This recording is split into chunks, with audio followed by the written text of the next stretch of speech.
Following the success of Sonic the Hedgehog, a sequel was greenlit 5 months after its release.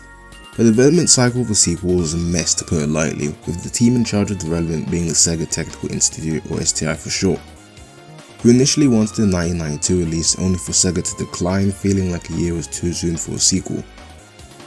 Most likely as a result of sales being higher than expected though, Sega did a U-turn and greenlit the sequel. Only problem was that this came 2 months after the initial proposal, giving the development team 9 months to finish the game. Yuji Naka left Sega and was slated to come back. STI had communication problems due to the mix of American and Japanese staff, and numerous stages were cut out from the final game due to time constraints and developmental hell. Despite all that though, STI managed to pull through, and in 1992, Sonic the Hedgehog 2 was released.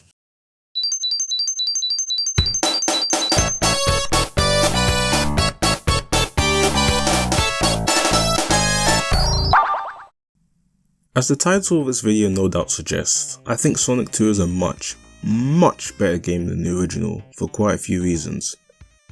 But before I get into that, I'd like to clarify what makes a sequel worthwhile for me. 1. It has to improve on flaws of the original in some form or fashion. 2. It should innovate and introduce new concepts.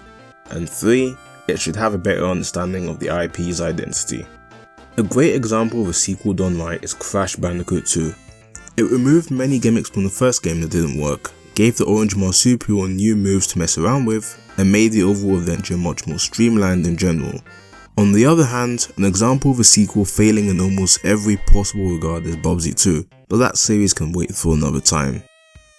Sonic 2, for the sake of being blunt, is a no-nonsense improvement on the original 1991 game. It took what worked and expanded on it while reducing, if not outright removing, the shit that didn't. A great example of how they went above and beyond trying to top the 1991 classic can be seen with the plot, which attempts to greatly expand the world of Sonic the Hedgehog. One day, Sonic notices a young fox called Miles per Hour. Get miles per hour!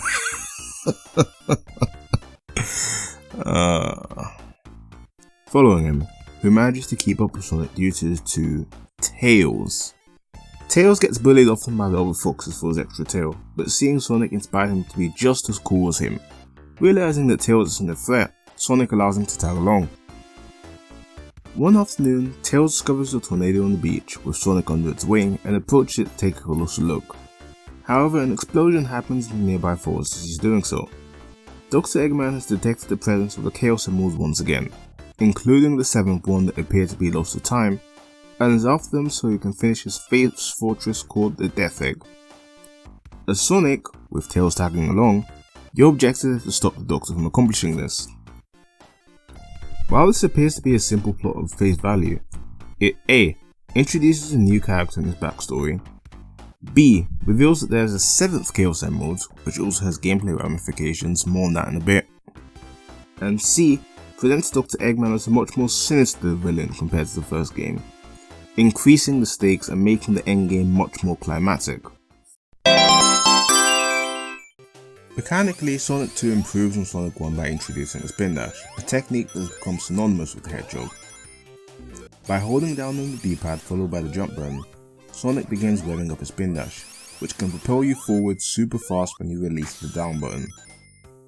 This move has become such a staple of 2D Sonic that Baymax Sonic 1 is so unbelievably painful without it. Pacing has also been significantly improved, with each stage being constructed like a roller coaster. Whether it's having to jump quickly due to crumbling platforms, or racing to avoid being crushed by a rising floor, there is a much more frenetic energy than the first game in general, with speed being a constant highlight. A good comparison that really highlights this focus is the respective water levels of each game, Labyrinth Zone and Aquatic Ruin. While the former will never be a quick level even when you know what you're doing, Aquatic Ruin allows you to skip all the slow water sections with mastery of the level layout, thank God. The icing on the cake is that zones now consist of 2 acts instead of 3, which gives Sonic 2 an incredible flow the original game just never had.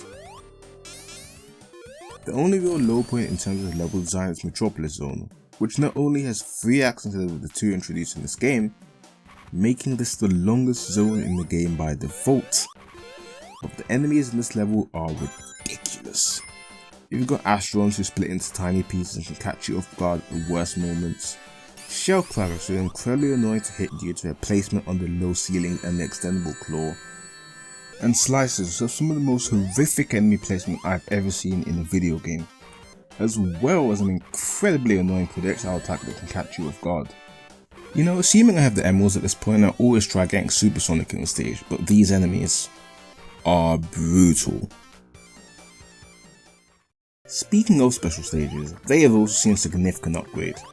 Instead of needing 50 rings at the end of every level, you now need to reach a checkpoint with 50 rings, which gives you much more leeway when it comes to getting the emeralds. Jumping into the checkpoint ring warps you to the special stage, which is in this trippy world where you run in a half-pipe structure. Your objective is to collect a certain amount of rings before reaching the checkpoint, while avoiding the numerous bombs scattered around the stage.